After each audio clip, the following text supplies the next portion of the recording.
beruntung orang yang menang pada hari ini, yaitu hari ketika kita dan mereka berdua untuk keahlian yang masing-masing. Jadi mereka menganggap mujizat Allah itu adalah sihir gitu. Waalaikumsalam warahmatullahi wabarakatuh. Kita lanjut ya Kak. Qala ya Musa.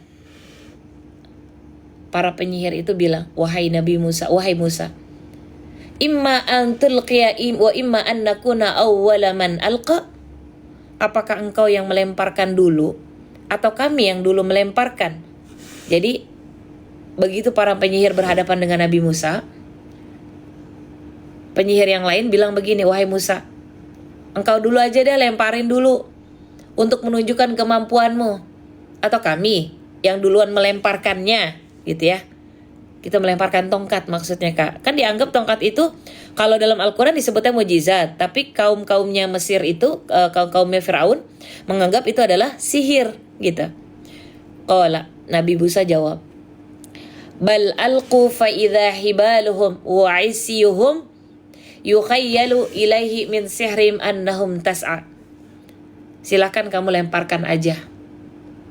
Tiba-tiba tali temali dan tongkat-tongkat mereka itu terbayang oleh Nabi Musa Kak. Seakan-akan itu ular merayap cepat karena sihir mereka. Karena mereka sihir gitu ya. Lalu dia berkata, silakan kamu lemparin aja lebih dulu. Para penyihir itu lantas melemparkan alat sihirnya ke tengah-tengah arena. Maka tiba-tiba tali-tali dan tongkat-tongkat yang para penyihir itu dari kaum Firaun, mereka terbayang oleh, jadi mereka itu menyihir para penonton Kak. Jadi grupnya Firaun itu menyihir para penonton dengan bola matanya. Jadi seolah-olah yang dia lemparkan adalah ular, padahal sebenarnya tali. Seakan-akan menjadi ular yang merayap dengan cepat karena sihirnya antek-anteknya Firaun Kak. Jadi dia menggunakan sihir. Fa'aujasa fi nafsihi khifatan Musa. Maka terlintaslah di dalam hati Musa ada perasaan takut Kak. Ada perasaan takut gitu. Karena dia pakai sihir betulan. Qulna. Lalu Allah berfirman. Kami berfirman. La takhaf. Jangan takut wahai Musa. Innaka antal a'la. Sesungguhnya engkaulah yang paling unggul. Jadi Allah menenangkan hati Nabi Musa. Lalu berfirman, wahai Nabi Musa, jangan takut pada ular-ular itu. Sungguh engkaulah yang unggul dan akan menang dalam pertandingan ini. Gitu. Ya sudah dari tadi Kak. Oke. Wa alqi ma fi yaminika. Talqaf ma sana'u innama sana'u kaidu sahiri. Wa la yuflihu sahiru haitsu ata. Lemparkan apa yang ada di tangan kananmu. Niscaya dia akan menelan apa yang mereka buat. Sesungguhnya apa yang mereka buat itu hanyalah tipu daya penyihir belaka. Tidak akan menang penyihir itu dari manapun dia datangnya, kata Allah begitu. Oke, surat ini Kak, lanjutan ayat sebelumnya, surat Toha. Jadi ketika dilemparkan nih sama Nabi Musa, kata Allah, jangan takut bahwa mereka hanya penyihir. Ada aku di sini di sisimu. Faulqiya saharatu sujjada qalu amanna bi rabbi Harun wa Musa. Lalu para penyihir itu merunduk sujud seraya berkata. Jadi ketika Nabi Musa melemparkan tongkatnya, lalu penyihir itu tunduk Kak, sujud, dia berkata, kami telah percaya kepada Tuhanmu, wahai Harun dan Musa.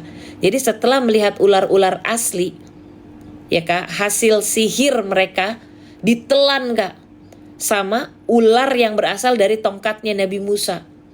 Lalu para penyihir itu ditiarapkan oleh rasa takut pada Allah dan kagum pada kehebatan kemujizatan dari Nabi Musa alaihissalam.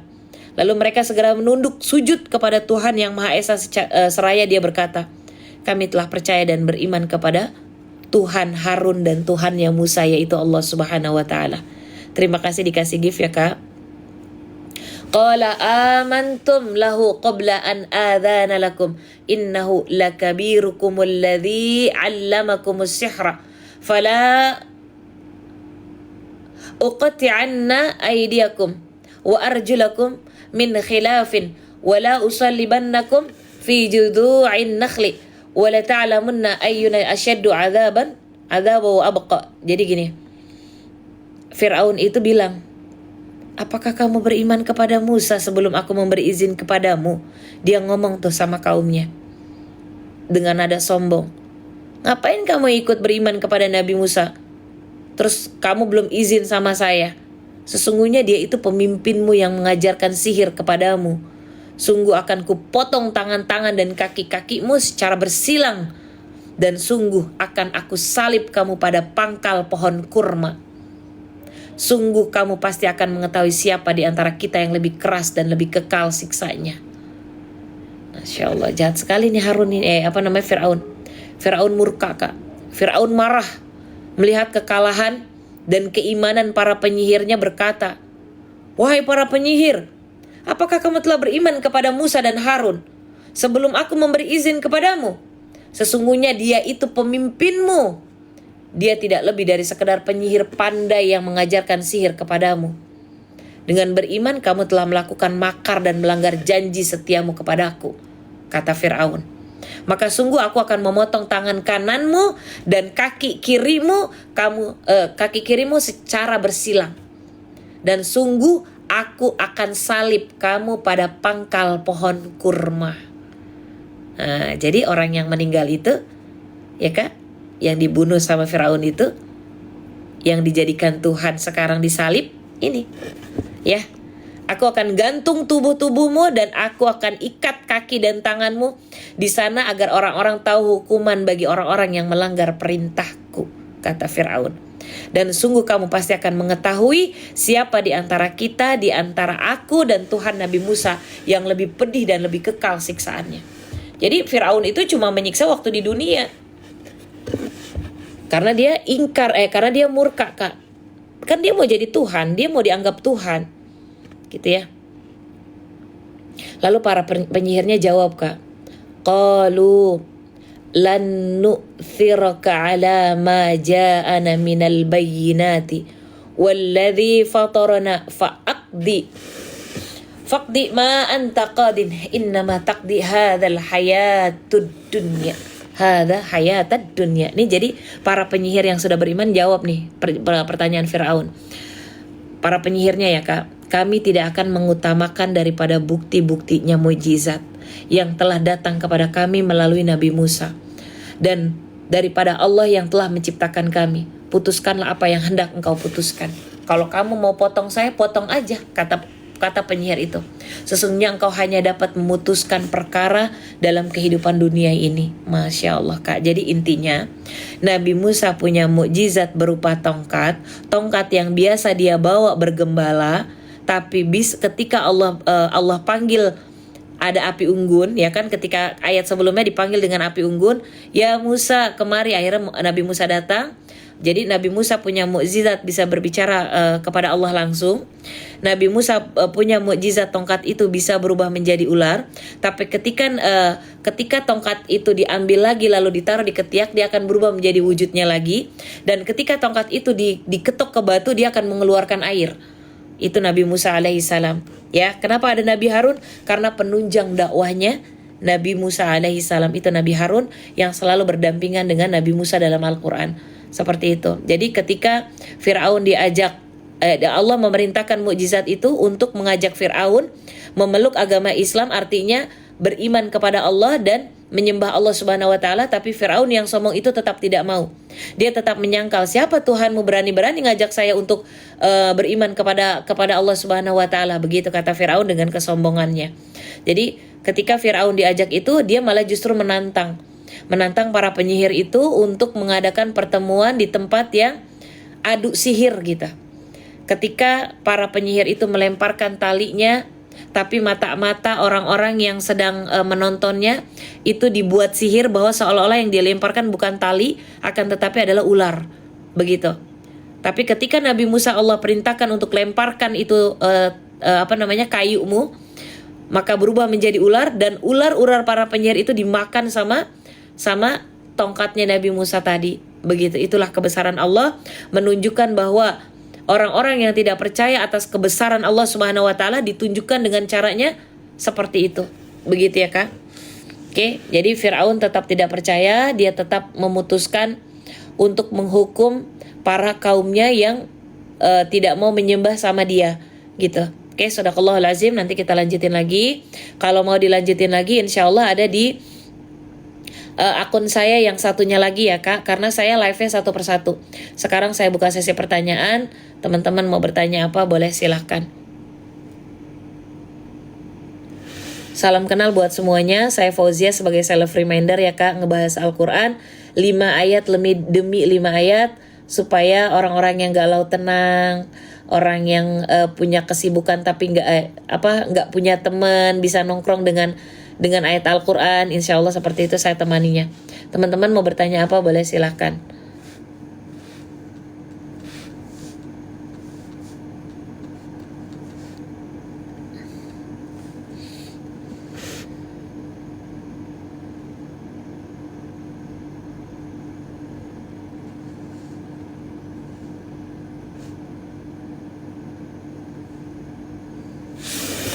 Oke. Waalaikumsalam warahmatullahi wabarakatuh. Begini Kak, tadi ada yang bertanya, kalau kita merayakan Maulid Nabi Muhammad, apakah itu bid'ah? Kalau saya pribadi, tolong pahami ya, tolong pahami. Ketika kita Maulid Nabi Muhammad Sallallahu Alaihi Wasallam, kita bukannya merayakan selamat ulang tahun, bukan. Tapi begini Kak, bid'ah yang dikatakan adalah hasanah. Artinya inovasi-inovasi yang baik. Kenapa? Karena ketika maulid itu diisi dengan bacaan Al-Quran, sedekah, meneladani kisah-kisahnya Nabi Muhammad SAW. Jadi tidak dikatakan bid'ah karena dianggap seperti itu.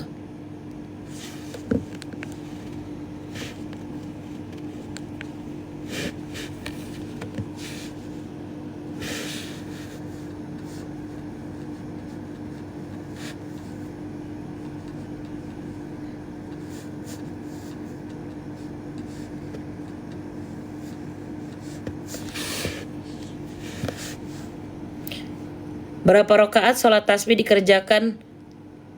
Sebentar Kak, tadi ada yang bertanya ya. Ayyamul bid itu Kak, mulai kalau di bulan Juni ini, insya Allah di akhir Juni dari kemarin 28, hari ini berarti 28, 29, 30. Itu ayyamul bid ya. Kalau yaumul bid, Kakak puasanya hanya 1 hari.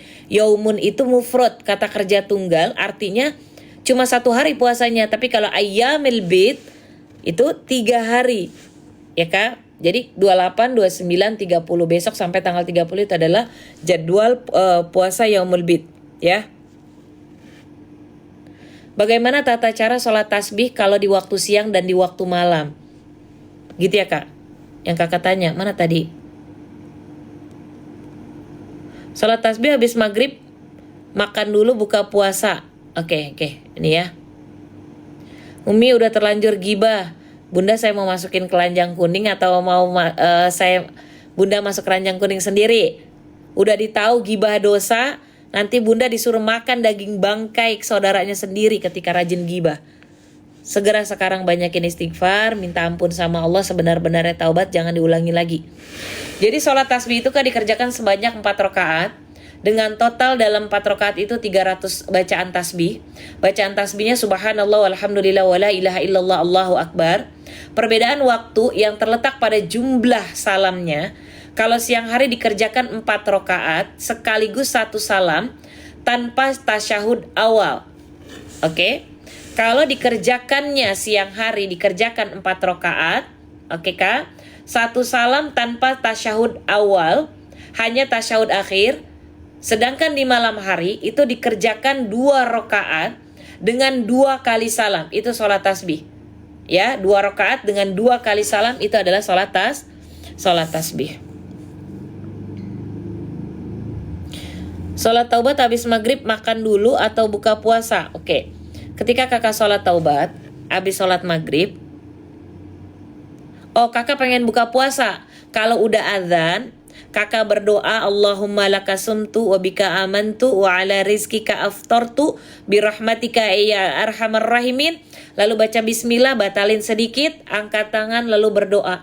Karena orang berpuasa doanya itu makbul. Minta sama Allah seperti itu.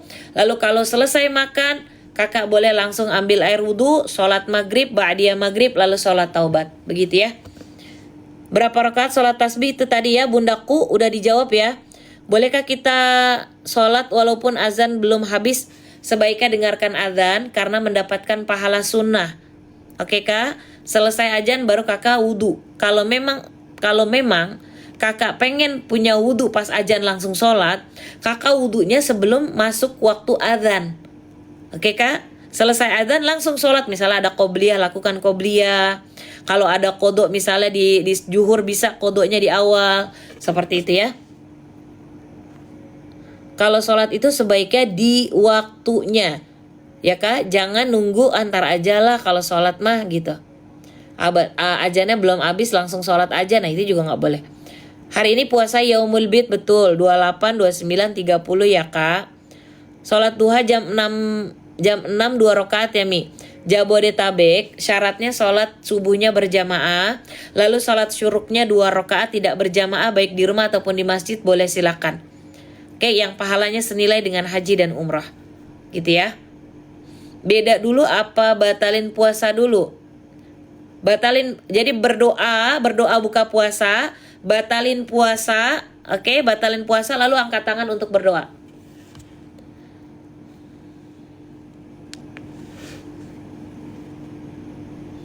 Apa hukumnya punya suami tapi nggak pernah tidur bareng? Berarti Ibu Rista ini anak kos-kosan. Toh? Nah, Ibu Rita berarti anak kos-kosan kan? Punya suami tapi nggak pernah tidur bareng, berarti anak kos-kosan nih. Oke, gini kak.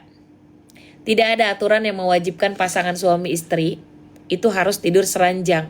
Akan tetapi kalau kita mau dapat sakinahnya, ya mau ada masalah apapun ya udah tidurnya seranjang.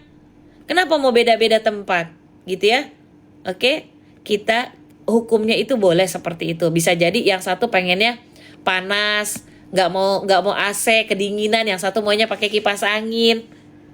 Nah, kalau memang udah ada kesepakatan, Mas saya mau di sini aja ya, panas banget di sini, dingin banget kakiku nggak kuat ya nggak apa-apa, gitu ya. Tapi kalau misalnya menolak untuk digauli, dosa kak. Dosa itu, menolak untuk digauli itu dosa. Ya.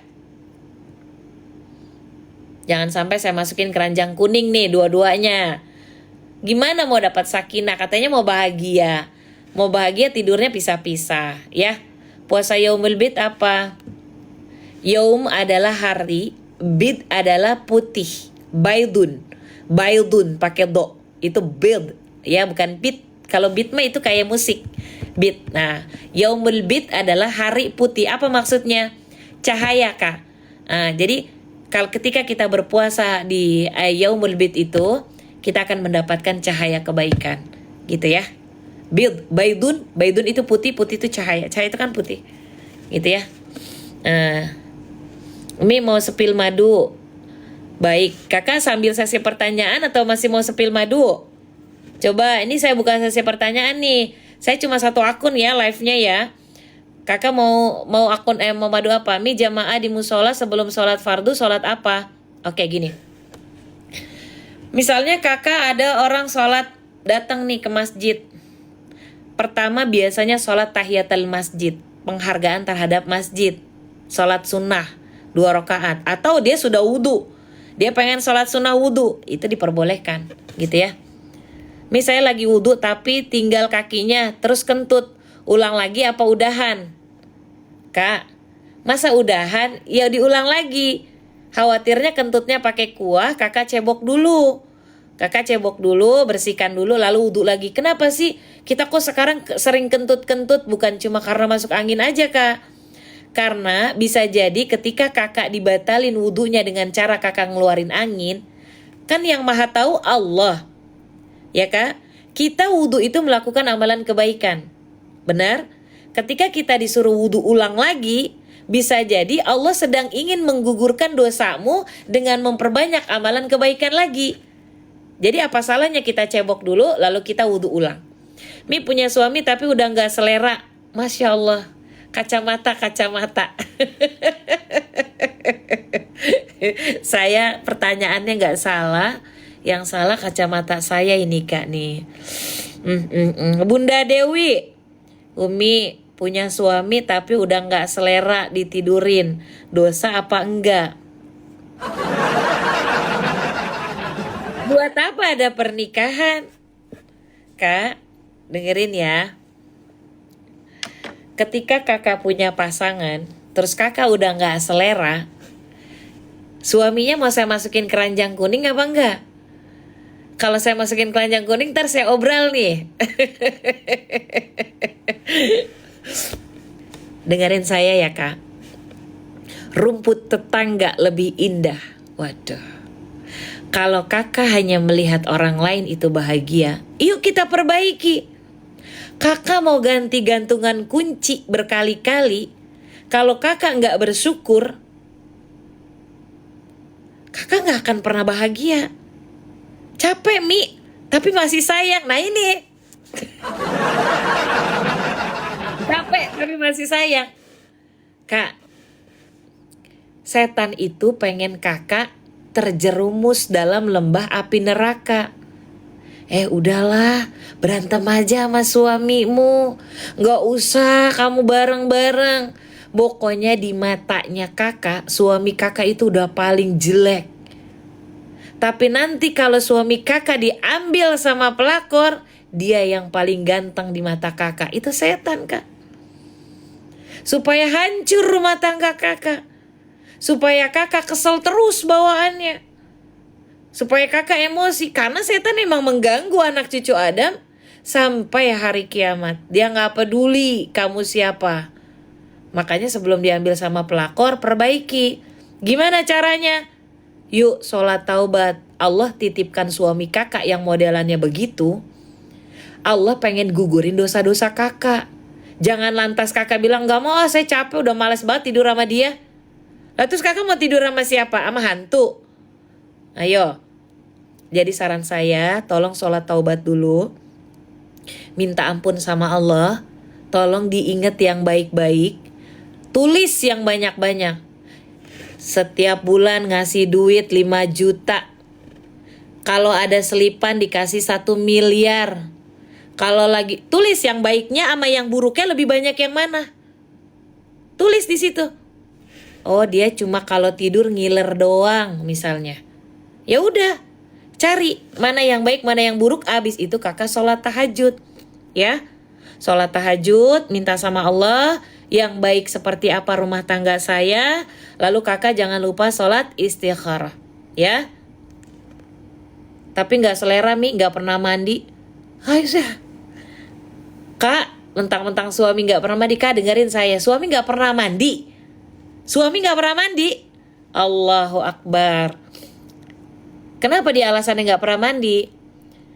Kalau sering ribut gimana solusinya?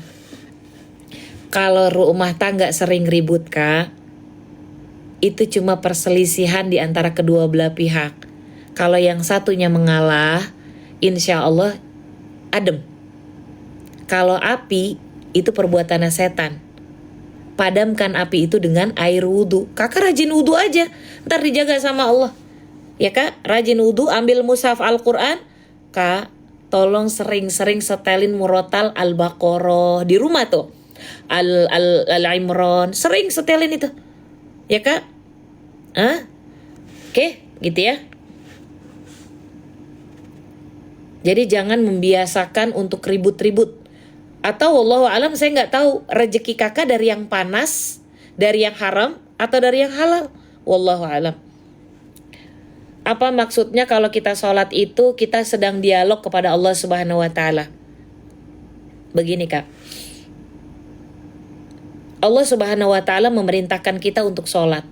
Sholat itu sifatnya wajib. Wajib. Karena Allah yang menciptakan kita.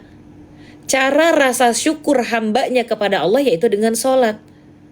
Sholat itu kita sedang dialog kepada Allah Subhanahu Wa Taala. Setiap bacaan dan gerakan yang kita lakukan dalam sholat itu adalah bentuk komunikasi dua arah antara hamba dengan Allah Subhanahu Wa Taala. Itu adalah momen sakral Kak. Oke, momen sakral. Tetapi Allah secara langsung mendengarkan, menjawab, memberi ketenangan atas apa yang kalian panjatkan ketika kalian sholat. Respon atas bacaan surat Al-Fatihah, Kak, itu hadisnya ada. Al-Fatihah itu dibaca langsung, Kak, direspon langsung sama Allah. Oke. Apalagi pada saat kalian bilang iyyaka na'budu wa iyyaka nasta'in. Kalau bacaan Al-Fatihah itu benar, Masya Allah Ta'ala, Kak. Hadza baini wa baina abdi wa li abdi ma sa'al, itu kata Allah. Apa yang hambaku minta, aku tawarin. Ya. Mi, gimana kalau suami ngasih nafkahnya jarang? Ngasih nafkah apa? Nafkah lahir. Nggak dikasih duit. Begini, Kak, kalau memang kakak jarang dikasih nafkah, tolong fahami dulu suami itu kerjanya apa. Kalau memang pekerjaannya dia dapat rezekinya hanya seminggu sekali, kita harus bersyukur dengan apa yang sudah kita terima, jangan diborosin. Nah, nafkah yang ditanya ini nafkah apa yang kakak tanyakan. Begitu ya. Oke. Terima kasih, Mi, sama-sama.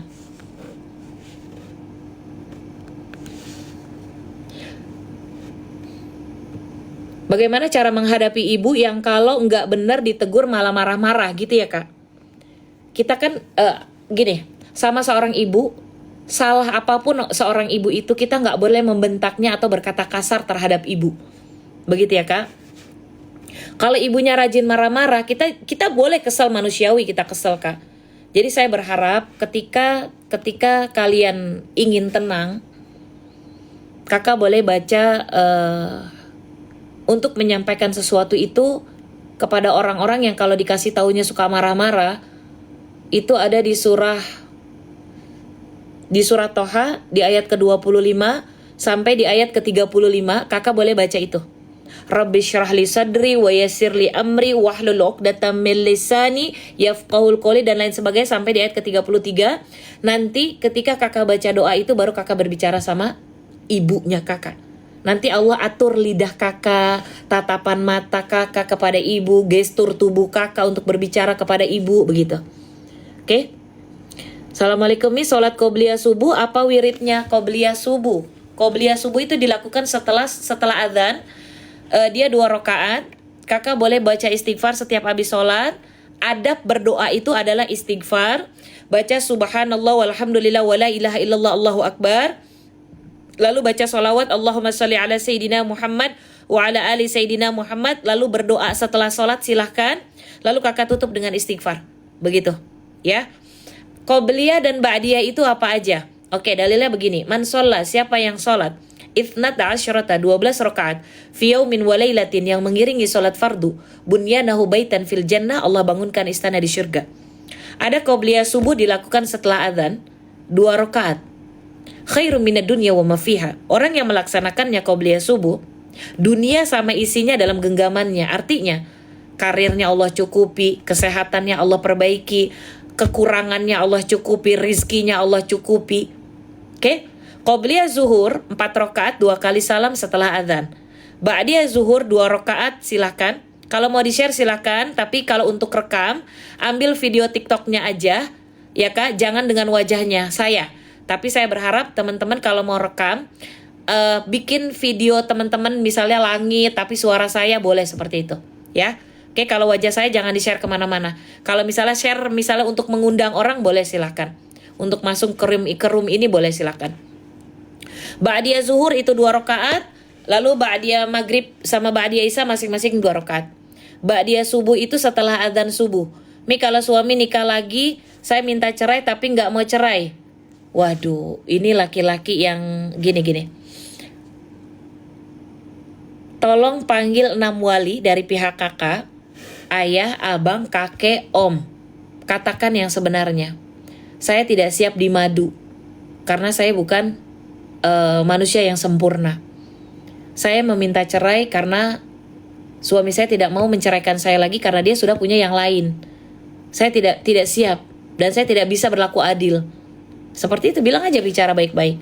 Atau kakak datang ke pengadilan agama gitu ya. Mi, usaha suami lagi nggak turun. Jadi saya selalu bantu cari tambahan. Nggak salah Kak, itu nggak salah. Oke. Mi sholat hajat siang apakah nggak apa-apa? Boleh. Qobliyah zuhur 4 rakaat 2 salam. Waalaikumsalam, selamat pagi. Sehat selalu, amin. Terima kasih, Kak. Qobliyah zuhur 4 rakaat ya. Orang yang melaksanakan qobliyah zuhur lalu ba'diyah zuhur dia konsisten sampai akhir hayat, haramallahu jasadahu 'alan nar. Allah haramkan jasadnya dari api neraka. Gitu ya. Mi, suami saya selingkuh, gimana cara menyikapinya? Pertanyaan saya ke filter. Kak Bunda Rendi, nggak ada pertanyaannya ya? Kakak Tini, oke. Ketika ada seorang suami yang selingkuh, jangan lantas langsung menyalahkan pihak perempuan pelakor atau kepada suami. Tapi tolong introspeksi dulu diri kita yang kenapa sampai kita diselingkuhin. Bisa jadi Allah titipkan kata-kata selingkuh dengan pasangan kita itu. Allah sedang menguji diri kita untuk menggugurkan dosa-dosa kita yang lalu ataupun yang pernah kakak lakukan saat ini. Oke, Kak? Oke. Kalau misalnya kakak mau marah, tolong jangan mengeraskan suara karena setan seneng. Nanti kakak jadi akhirnya ribut dalam rumah tangga. Ketika kakak sering marah-marah kepada suami, pelakor bahagia. Pelakor bahagia, Kak, karena dia merasa menang. Kalau kakak ingin mempertahankan rumah tangga kakak, bicara baik-baik berdua. Dan kakak harus ada tanda tangan di atas materai untuk tidak melakukan lagi. Kalau kakak mau bertahan. Ya, Kak? Oke?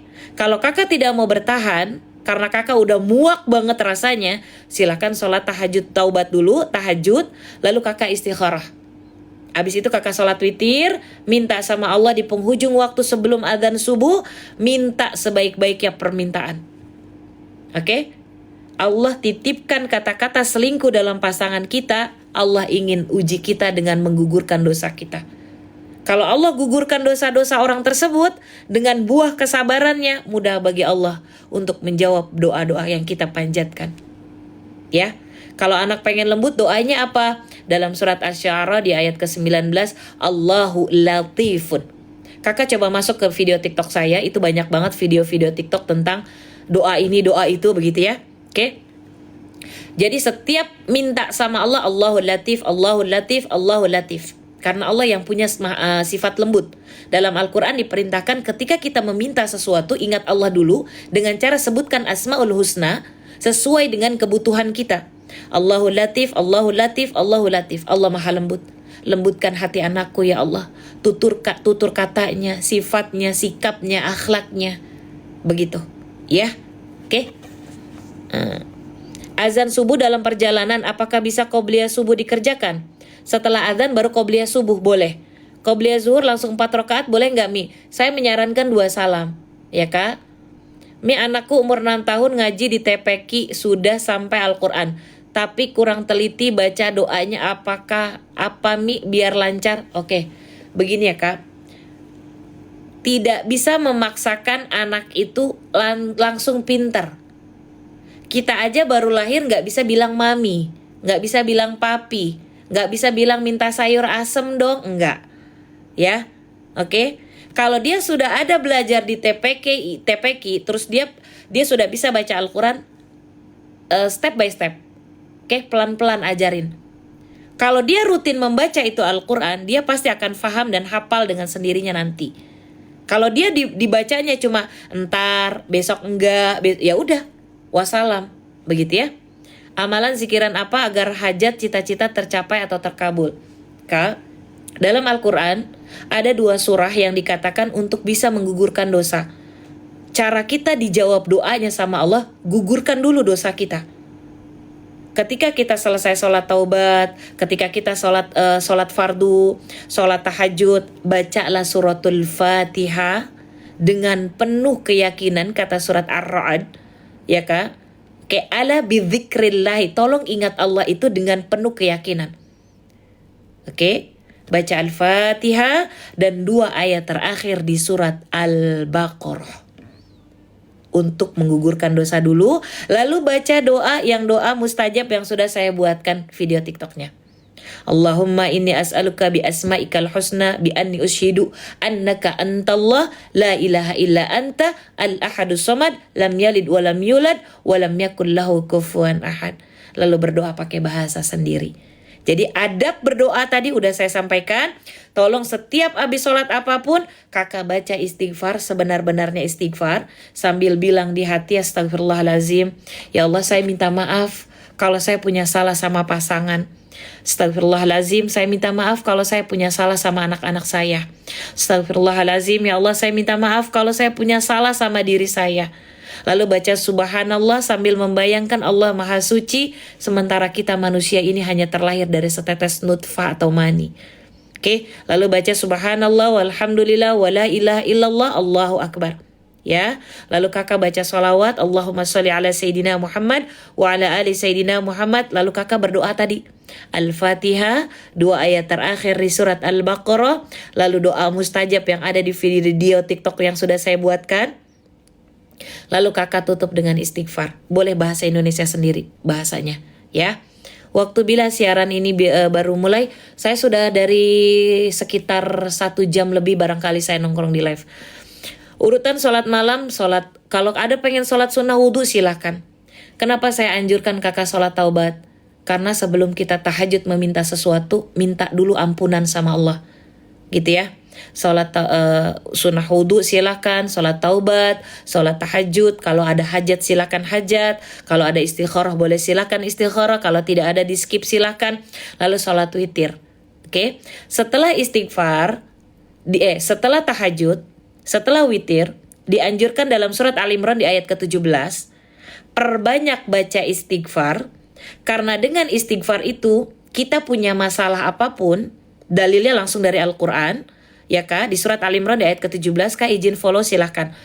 Setelah tahajud witir, lalu kakak baca istighfar. Kata surat Al-Imran di ayat ke-17, syaratnya kamu tahajud dulu. Karena dengan kamu tahajud lalu kamu istighfar, 1, as-sabirina, kamu akan dapat kesabaran lebih. As-sadiqina, ucapan kamu akan terjaga dengan kejujuran yang terkuat. Ya. Wal qanitina, orang-orang yang beristighfar itu kak, yang tadinya sholatnya belentang-belentong, masih malas-malas, entar-entar, Allah kasih kekhusyuan dan istiqomah dalam ibadahnya. Yang terakhir orang tahajud lalu dia beristighfar, Allah akan kasih rizki. It's all about money, yang berhubungan dengan uang. Misalnya kakak pengen lunas hutang, pengen uangnya banyak, rezekinya berkah gitu. Maka sarannya dalam Al-Quran, sholat tahajud, witir, lalu kakak istighfar. Perintah istighfar itu sebelum azan subuh. Seberapa banyak? Kata surat Al-Ahzab di ayat 41, kalau zikir mengingat Allah subhanahu wa ta'ala, sebanyak-banyaknya. Begitu ya? Oke? Jadi silahkan diamalkan apa yang harus kalian, yang bisa difahami. Bisa difahami teman-teman? Apakah boleh sholat taubat syahrul wudu amma kafaratul bauli dijadikan satu dalam 2 rakaat? Kak, nggak bisa. Kak, saya lebih menyarankan kakak sholat taubat. Kalau pengen ada niat sholat sunnah wudu, silahkan. Ya, oke? Niat sholat itu dibeda-bedakan ya kak, jangan dijadiin satu. Misalnya sholat taubat dengan sebenar-benarnya tapi godaannya banyak. Kak, setan yang suka goda. Setan itu nggak nampak. Ingat kak, di dalam api neraka, setan bahagia kalau kakak benar-benar terjerumus dalam zina dan dosa. Itu setan bahagia. Ingat, di akhirat gak ada yang nolongin. Oke? Gak ada yang nolongin. Cuma diri kita sendiri dan amalan. Ya Mi, apa yang diberikan ilmunya saya mengerti, alhamdulillah. Tata cara sholat tahajud dan witir. Saya niat sholat sunat tahajud 2 rakaat karena Allah Ta'ala. Sholat tahajud itu asal katanya hajada. Artinya aktivitas yang dilakukan sebelum kita, setelah kita tidur. Oke? Nah, tahajud itu minimal 2 rakaat. Boleh gak sih kita tahajud banyak-banyak? Boleh. Nabi pernah melaksanakan sampai 12 rakaat, 2 salam, 2 salam, 2 salam. Lalu kenapa saya menyarankan di setiap setelah Al-Fatihah kita baca surat Wadduha dan kita membaca Alam Nashrah? Kenapa? Karena dalam surat Al-Isra di ayat 79, 80, 81, ya kak, ketika kita sholat tahajud itu Allah akan angkat derajatnya. Orang yang melaksanakan tahajud Allah angkat derajatnya, walaupun dia ibu rumah tangga, walaupun dia pekerja biasa, dia OB dan lain sebagainya, Allah angkat derajatnya. Orang yang berbicara sama orang yang rajin tahajud itu berbeda dengan orang yang tidak rajin tahajud. Walaupun dia sunnah, tapi Masya Allah Ta'ala. Oke. Nah, kenapa saya suruh baca Alam Nasyrah? Karena terkait diangkat derajat, itu adalah Alam Nasyrah. Begitu ya. Taubat zina, setelah itu tiba-tiba camar, nggak setuju dengan saya, ya Allah Mi rasanya runtuh. Oke. Begini ya Kak. Dunia itu zinatul hayati dunia. Cuma perhiasan aja. Wal baqiyatu sholihatu 'inda rabbik.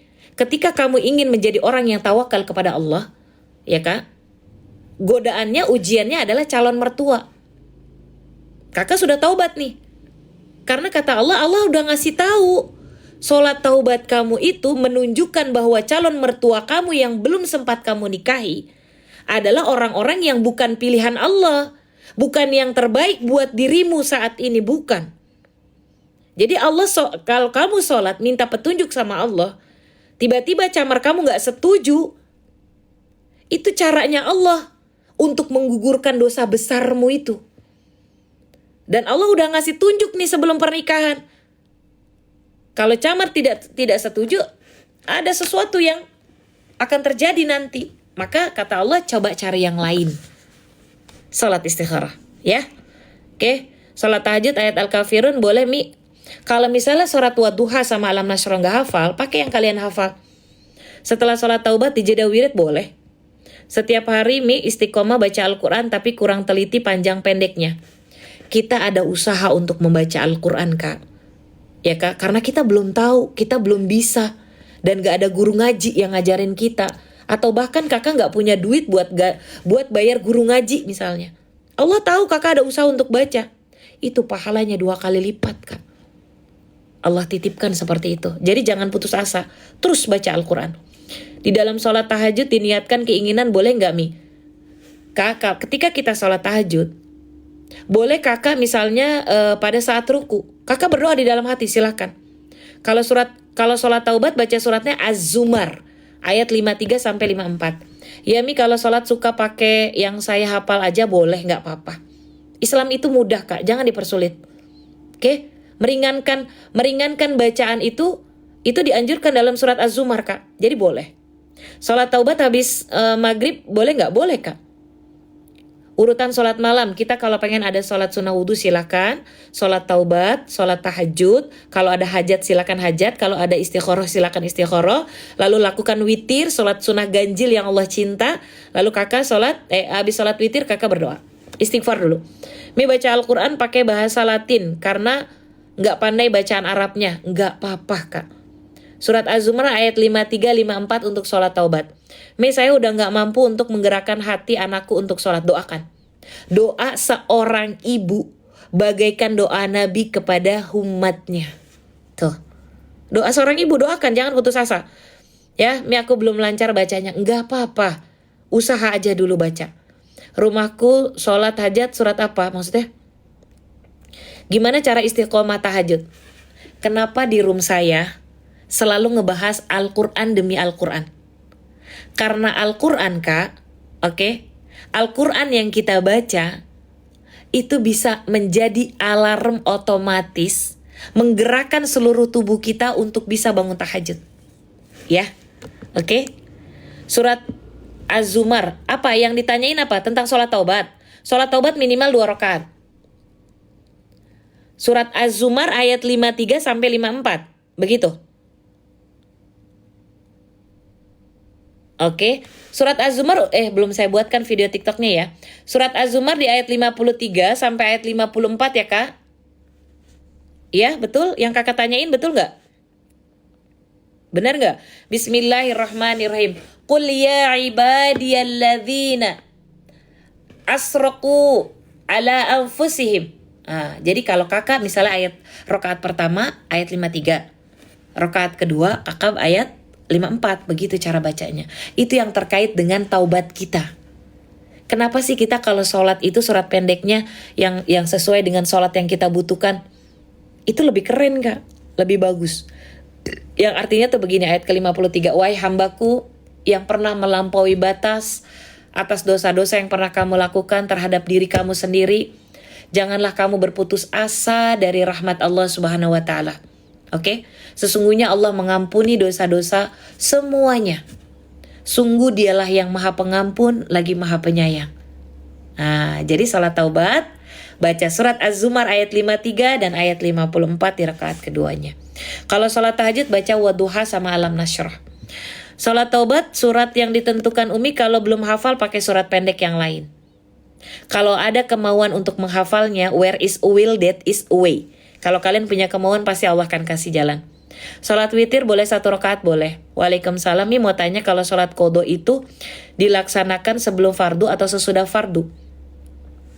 Qodho itu bisa dilakukan kalau zuhur, bisa sebelum fardu, bisa sesudah fardu.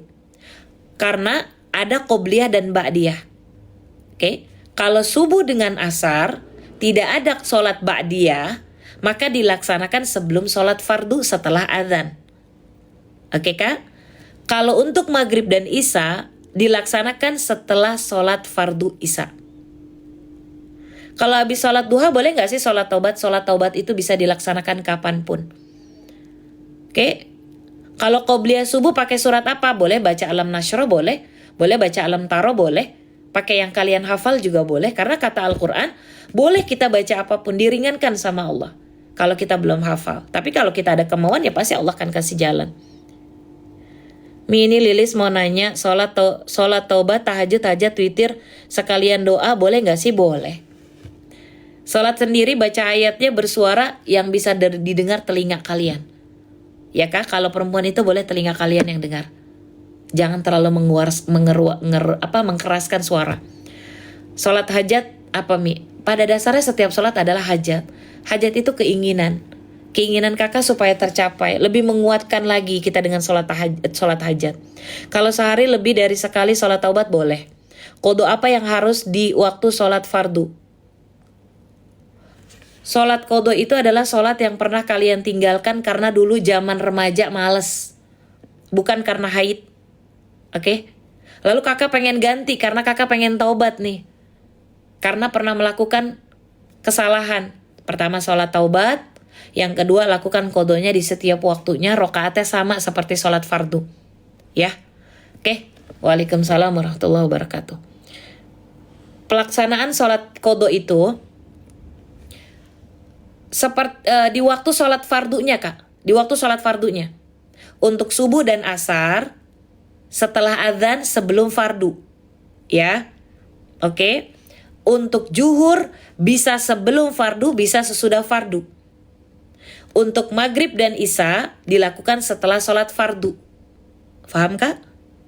Begitu cara melakukan qodho. Rakaatnya tetap sama, niatnya sama seperti sholat fardu, tapi ada tambahan, qodho karena Allah Ta'ala. Kalau qodho asar dilakukan setelah azan sebelum fardu. Karena ba'diyah asar itu tidak ada dalam sholat sunnah rawatib, maka dilakukannya sebelum. Sholat tahajud bacaan surat Al-Fatihah bebas ya Mi. Abis Al-Fatihah saya menyarankan Wadduha sama Alam Nashrah. Kalau kakak nggak hafal, pakai surat yang kalian hafal. Oke? Ad-Duha. Sholat qodho suratnya apapun yang kalian hafal. Ya. Alhamdulillah kemarin madu rambutan udah nyampe. Sehat selalu buat semuanya. Kenapa saya menyarankan surat Wadduha? Wadduha, wawnya di sini kak, itu bukan karena dan artinya, tapi Allah bersumpah demi waktu duha. Di waktu duha ada yang lagi sholat duha, ada yang lagi menyebut nama Allah, ada yang sedang mencari rizki demi waktu duha. Bayangin tuh, dapat pahalanya buat kita juga kak. Walaili idza saja, demi waktu malam hari yang udah gelap, udah sunyi, orang lagi pada tidur, tapi kita bangun untuk menegakkan tahajud. Allah akan angkat derajat orang itu. Ma wadda'aka rabbuka wa ma qala. Kita ngerasa sendirian, disakitin, dibenci, diselingkuhin, dizolimin, menegakkan tahajud setelah Al-Fatihah baca surat Wadduha, Allah tidak akan meninggalkan orang itu ketika dia membaca Wadduha. Orang lain meninggalkan kita, tapi Allah gak meninggalkan. Walal akhiratu khairul laka minal ula. Sungguh akhirat yang kamu lakukan pada malam hari ketika kamu tahajud baca wadduha itu adalah lebih baik darimu daripada permulaan dunia di waktu pagi nanti. Bayangin tuh Kak. Artinya luar biasa Kak. Wala sawfa yu'tika rabbuka fatarda. Sampai Allah ridho. Kenapa saya anjurkan surat wadduha seperti itu? Lalu alam nasyrah.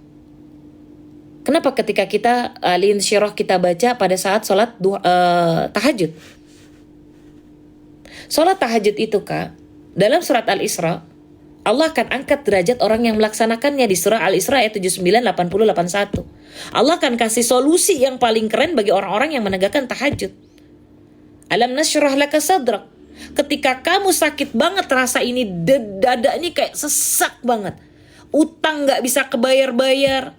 Anak ngeselin, suami nyakitin, ya Allah tolong ya Allah. Alam nasyrah laka sadrak. Aku udah lapangin dadamu karena kamu membaca ayat ini ketika kamu tahajud. Lantas kenapa mau aku sempitkan? Tidak, aku lapangin dadamu. Jadi setelah tahajud kamu baca alam nasyrah, dada kamu akan tenang. Hati kamu akan tenang. Wa wada'na anka wizrak. Allah akan ringankan semua beban yang terjadi dalam hidupmu. Semua beban yang terjadi dalam hidupmu Allah akan ringankan. Alladzi anqadha zahrak, yang bahkan memberatkan punggungmu.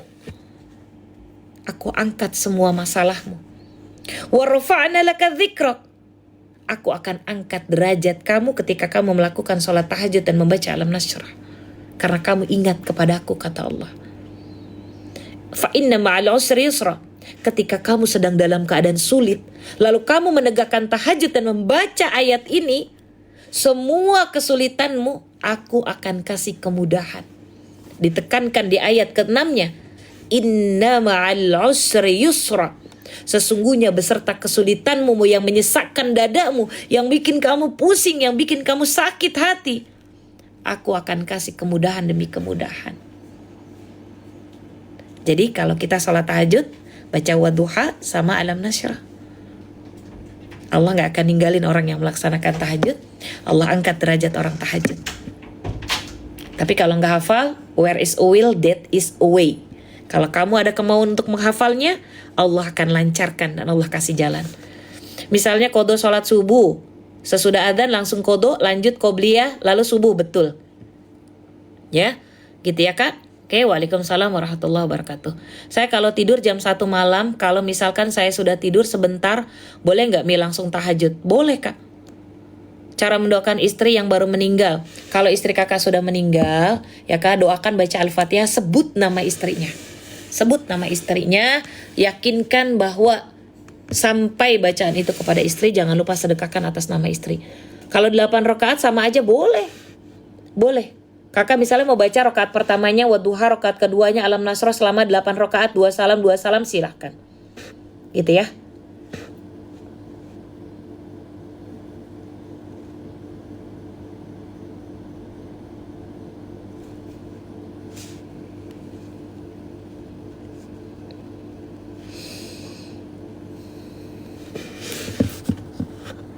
Kalau surat Qul ya ayyuhal kafirun, boleh. Jadi begini Kak, kalau kakak mau saya jelaskan, ini panjang nanti nih, ya. Salam kenal buat semua, saya sebagai self reminder, sebagai pengingat diri saya ya Kak. Oke, tidak ada niat saya untuk menggurui. Because I want to be a good person, saya ingin menjadi orang yang lebih baik, tapi saya ngajak orang, nggak pengen baiknya sendirian, biar nanti kita berenang barengnya di kolam surganya yang bareng lah ya Kak. Oke, saya jelaskan dulu gini. Tahajud. Tolong fahami dulu ini. Asal kata tahajud itu Kak, hajada. Aktivitas yang dikerjakan setelah kita tidur. Supaya malam bangunnya terasa segar. Dan Nabi berkata, fahjad. Fahjad itu arti dari kata tahajud tadi. Fi'lal amar atau kata kerja perintah. Yuk bangun. Bangun, kata Allah begitu. Kalau kamu dikasih hidayah tiba-tiba tengah malam pengen pipis, itu adalah hidayah Kak. Cepet ambil hidayah itu, segera ambil air wudhu. Kalau tiba-tiba rasa kaki dingin, tiba-tiba bangun malam-malam, jangan narik selimut. Kalau Azumar tadi sholat taubat, Ayat 53, 54, Kak. Oke? Lalu kenapa tahajud itu di depannya ada huruf ta? Ta yang tadi di ujung, lalu di huruf jim itu ada tasydid. Kenapa ada itu? Asal kata hajada yahjudu, subjek predikat. Artinya fi'lul madhi, kata kerja lampau, fi'lul mudhari, kata kerja present tense yang sedang dikerjakan. Hajada yahjudu. Itu asal kata tahajud nih. Jadi tahajjada, ya, subjek predikat objek kalau bahasa Indonesianya. Kalau bahasa Inggrisnya past tense, present tense gitu ya, Kak. Nah, kalau bahasa Arab itu nahwu shorof namanya. Oke, ada fi'lul madhi, ada fi'lul mudhari. Dalam ilmu shorof, Kak, punya 12 cabang ilmu yang disebut thulathil majid biharfin. Ada 12 cabang ilmu lalu ditambah hurufnya. Tambahan huruf yang tadi ta tadi, Kak, tahajud. Jika ditambah satu huruf yaitu ta, ada maknanya, Kak. Dikerjakan tahajud ini dengan sungguh-sungguh enggak? Kadang ada orang yang bertanya gini, saya udah tahajud tapi kok doa saya belum dijawab-jawab? Sungguh-sungguh enggak ini huruf ta ini, Kak, arti maknanya? Sungguh-sungguh enggak kamu untuk melaksanakannya? Ada keseriusan enggak untuk bangun tahajud? Cuma sekedar pipis terus tidur lagi, pasang alarm dimatiin. Kalau mau masuk surga, bangun malamnya itu harus sungguh-sungguh. Karena orang yang melaksanakan tahajud itu, Kak, ingin jumpa dengan Allah. Ingin jumpa dengan Allah. Tahajud itu kelihatannya mudah, Kak, tapi tidak mudah untuk dikerjakan. Hanya orang pilihan yang bisa melaksanakannya. Kadang pasang alarm, Kak, dimatiin lagi. Susah. 2 rakaat, Kak. Ada kesungguhan gak? Itu maksudnya dari di huruf tak tadi. Jadi ad-dinu yusrun wala usrun. Agama itu mudah, jangan dipersulit. Anggapannya begini, kalau kamu mau naik derajat, dikasih hidayah, cepet ambil. Disuruh pipis, habis pipis tidur lagi, ambil. Kalau kita pengen naik tingkatan derajatnya dari lantai 1 ke lantai 2, itu kan harus ada usaha dulu. Usahanya sungguh-sungguh enggak? Kalau kata hadis riwayat Muslim, Kak, di nomor 749 dari Ibnu Umar radhiyallahu anha, sholatul lail, sholat malam itu mathna. Kalau mau sholat malam itu tegakkan 2 rakaat dulu, tapi konsisten. Kalau udah nyaman, tambahin besoknya 4 rakaat. Faqra'u ma tayassara minal Qur'an. Bacaannya gak usah panjang-panjang dulu. Kata surah ke-73 di ayat ke-20 surat Al-Muzammil bilang begitu. Keringanan surat pendek pada saat sholat tahajud boleh. Tapi kalau kita hafal surat Wadduha yang terkait dengan tahajud, silahkan. Begitu ya. Oke, ada kesungguhan gak? Pengen istiqomah gak? Syaratnya tahajud. Maka kenapa di dalam room saya selalu saya bahas tentang Al-Quran, supaya saya bisa istiqomah untuk melaksanakan tahajud. Gitu ya. Nah, kalau qobliyah subuh terus sholat qodho, kakak qodho dulu, qobliyah subuh, lalu kakak sholat fardu subuh. Karena qodhonya dulu. Kalau qodho gak qobliyah subuh gak dosa. Qobliyah subuh itu sunnah. Kalau qodho ditinggalkan wajib. Gitu ya. Oke. Ini kalau tahajud baca surat Al-Kafirun sama Al-Ikhlas boleh. Tadi udah dikasih tahu tuh sama Al-Quran. Di surat Al-Muzammil bilang, faqra'u ma tayassara minal Qur'an. Keringanan untuk melakukan bacaan surat pendek yang kamu hafal aja. Jangan gara-gara nggak pengen tahajud tapi nggak hafal surat Wadduha, jadi nggak tahajud, jangan. Begitu kata surah ke-73 di surat Al-Muzammil di ayat ke-20. Baca yang kalian hafal. Faqra'u ma tayassara minal Qur'an. Begitu ya. Oke. Kakak izin saya sambil masukin keranjang kuning terlebih dahulu, ya Kak. Karena tadi ada yang bertanya, tapi saya masukinnya satu persatu ya Kak, supaya teman-teman nggak salah check out, begitu. Oke, boleh ya. Sambil sesi pertanyaan, kalau memang tidak di ini sama TikTok ya, saya sambil masuk keranjang kuning dan sesi pertanyaan. Tapi satu persatu saya masukinnya, supaya teman-teman